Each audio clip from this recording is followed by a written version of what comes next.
Hey everybody, it's Beth Riss here. We're out poolside today interviewing Teresa Arthur Ward here. We're going to talk about her heroics here recently about saving Buddy, and she'll explain everything about that, okay? Teresa, go ahead. How did you come across this pony? Through my work. He was on my route at work. And what, do you know how many years ago it was you noticed him? About 4. And what did you notice about him? First, nothing. He was okay, just a cute little booger standing out there. Yeah. And then he started falling off. Just falling off like Losing weight. Yeah. Yeah. So, and it's my understanding that on your route you started to feed him. Well, I stopped first and asked about him and offered to buy him. And even though I didn't want him, I wanted to took care of. And, Right. And was told it was the granddaughter's horse and she'd cry her eyes out if he wasn't there and all that. So I really didn't have much of a choice other than just start throwing him a granola bar over the fence every day. Yeah. That's good for horses. I don't know about horses. Well, it kept him alive. yeah. He was fat. I got pictures of him when I was feeding him to him 5 days a week. Yeah. So, did you reach out to authorities at any time? I did once. I called, but nothing got done. And then some of the other people, there was 3 other people that ran that route that called and nothing got done. Okay. So, did any other people, to your knowledge, ever help try to feed that pony but you? I mean, did you ever see anybody there on your route that... Just me and the mail carriers would go by. So other mail carriers would Yeah, I made check sure on when it? they was going to run the route, they had something with them to feed him. Oh, that's great. That's great. Need a lot more people like you out there. So let's talk about, because a lot of people came on there and I had to put a lot of the questions off on you. I'm sorry, but people wanted to know about it and you know the facts. So go ahead and tell the story about the incident, where we did contact and then the officer decided he was going to change his mind and come back. So what happened then? Mm-hmm. Well, I don't run that route anymore, but when I got back off of the route, the guy that did run the route, he said, what I told you, I'm fixing to piss you off Oh, by showing me those pictures yeah. of the pony. And because they hadn't seen him in 2 weeks, he'd been locked in a little... They locked him in a shed? In a little shed and hadn't seen him in 2 weeks because he only ran the route on like a Why would Monday. they do that? Tell me, we'll both know. So, you think they saw you feeding the pony? That just happened periodically because when I was feeding him and he got up and was in pretty good weight, really all he needed was worm then, and he had been blossomed, you know what I mean? And they went and got a little pony mule that was a little bit bigger than him and put in there with him. And I said, screw it, I'm not feeding him. I'm not, we're already feeding one, there they went and got another one.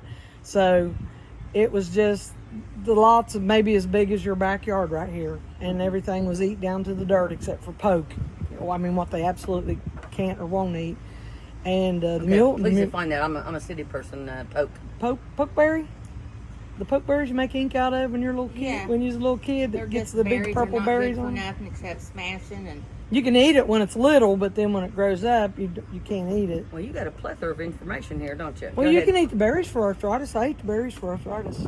You've heard the old song Poke Salad, Annie? Yeah. Get That's your Poke granny. Salad. Oh. The lots of younger greens, people would You can get them when they're about that tall, and you got to boil them and pour the water off 3 times, and Yep. then you can eat them. Okay. So when did the humane agent get in touch with you and say, hey, listen, we're going to come out tomorrow? He did after I talked to you and you made the post and everybody went crazy. I had also sent pictures to a girl at the rescue where he is now, and she sent the pictures to the officer. Right. And the officer called me because he said he hadn't even heard, he didn't know anything about it till then. So Okay. So I shared your post, and then we kind of put the word out there. But you did. You're the one that did this. You saved this horse. So even without telling them where the destination, you can tell them about the journey that he went on. Oh yeah, we got the videos. So you were there of it. when they picked him up. Oh, I was the one that hauled him. Yeah. Yeah. I was there. I took him on his victory walk out of that shithole. Oh, God bless you. I sure did. I got to will him and waller him and pet him and love him and squeeze him and hold him and How did he call him respond George. to that? You called him George? I call him George. Don't you remember that Looney Tunes cartoon? Yeah. No. Come on, George. What do you say, George? Yeah. So it was a happy ending, wasn't it? Yes, it is And now. it's a shame that we have to do so much and speak out until someone says, "Oh man, you better go ahead and do that," before they don't shut up. See, that's how you get things done, right? He's safe and sound, right? Yes. But to my understanding, you're getting threatening texts from the not threatening, but a text about you taking that pony, right? But we all seen the pictures. Outraged because they claim it's well taken care of. Oh my. Well, the whole county and everybody saw that. Yeah, if she thinks that's well taken care of, we need to do a wellness check on everybody in that home. Absolutely. Absolutely. You know, it's hard to tell them what's going on, you know, places, you know, anywhere, doesn't city, county, whatever. Okay, now, we were going to talk about something totally different today, or the other day, last week, until you saved this horse, this little pony, and his name is... They said they called him Buddy, but I always just call him Pony. I pull up out there, and when we went there to check on him, he was in the shed, but the gate was open. And we pulled up there, and he said, "Wonder where it's at. I hope they didn't get rid of it." And I said, "Pony, get your ass out here." And he knows my voice. Yeah. And he come out there, and I said, "Now watch. When he gets up here, we ain't got nothing for him to eat." But I'd try to have my granola bar unwrapped before I pulled up there, because if you didn't, he's standing there going, "Give me the root now, I can't wait, give it," paw on the ground. So. And that's what he did then, so. Oh, good. And then all's good right now, right? So, Yes. So you're in contact with the people that have him, and you know if he's all, they tell you what the updates. Oh, yeah, I'm supposed to go back. I'll probably go up there and trim his feet for him and stuff. I'm a farrier. Well, God bless you. Video it, and I'll share it. And I told him, I said, if you need anything for him, I'll come back, trim his feet, I'll, Right. wind him up, and I'll come up and play with him. Yeah. Well, thank you so much for telling everybody about Buddy, and you want to briefly talk about the officer that the incident where you're permanently injured, and we'll talk about that. We're not here to bash the police, but this is a true story, and I'm not the first one to interview you about that, right? Absolutely. Go ahead. I can't say names. Don't say names. No, this is my YouTube. You can say any name you want. Oh, okay. On the radio, you can't. I can't say names. Oh, okay. Well, I pulled into Cato's to get a freaking pair of earrings. That's all I stopped for.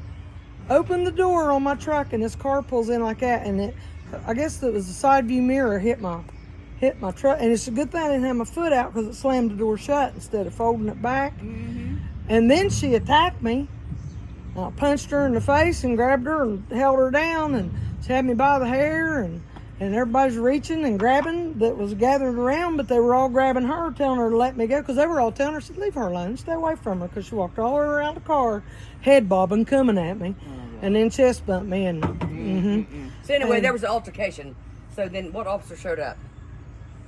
well, it was Evan McKnight, but I didn't even know it was. I didn't know who it was because I was holding her down. She said, "What are you gonna do? Just hold me here?" I said, "Yep." And then all of So a you called the sudden, police? no, that girl did. When she got out, after she hit my truck, when she got out, she was on the phone. So anyway, I'm holding her down, waiting on the law, and all of a sudden, all I hear is, "Get off her!" And then pow, man, I get pow drive.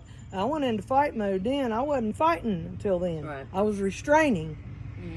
But when I got hit, I didn't know if it was her husband, son. I didn't know who it was. Right.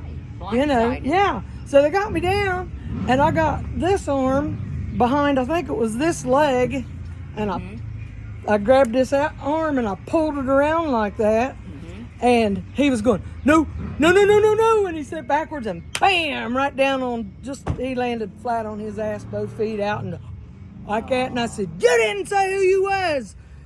"Yes, I did too, I'm PD, Yeah. And he grabbed me, and he kept going, stop resisting, stop resisting, stop resisting. He didn't even choking me. I could have got loose from him at any time. He's a puss. He's a puss, So anyway, all that, he kept doing that. And then Hank, he grabs his hand, pulls it around. Here's a scar right there. Yeah. Pulls it around, pushes me down, face down on this hand. Put your hand behind your back. I put this one behind my back. Still wanting me to put my hand behind my back. I can't. Yeah. So I tried to wiggle around to do this. I get my hand slammed into the pavement, stop resisting. And so I just grabbed him by the crotch. There's my hand, Oh, mercy. And get my head slammed again for that. And then I hear pepper spray right here going, "If you don't put your hand behind your back, I'm going to spray you." I said, "Do it, pussy." Oh, Okay. It's good I mean, he knew I couldn't.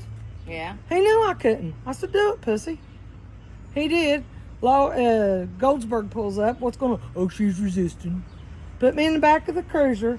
Around 5 o'clock in the evening. Up at Pick and and you were Save. how old at the time? How many years?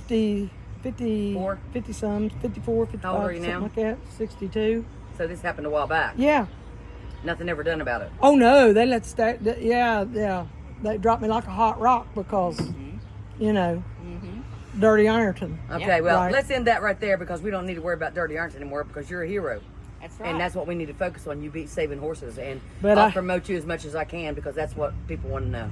But we got into the cell, sitting there handcuffed to the chair, me and her, you know, and two officers up there typing. McKnight's there, leaning against the wall like this. I said, "Who is he?" They said, "Who?" I said, "That jerk standing right there up against the wall." They said, "What's Evan McKnight?" I said, "Hey, Evan." Oh, my goodness. Hey, Evan.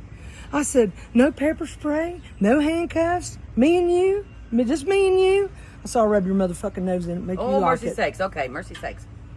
Okay, hold on here. Might have to edit. No, I'm going to. Hey, guys, listen. I'm not going to apologize for her being abrasive. I'm abrasive, but she's got a little bit of story to tell there, doesn't she? But listen, this is Teresa Arthur Ward. This is Beth Riss on YouTube. God bless Ironton, Ohio.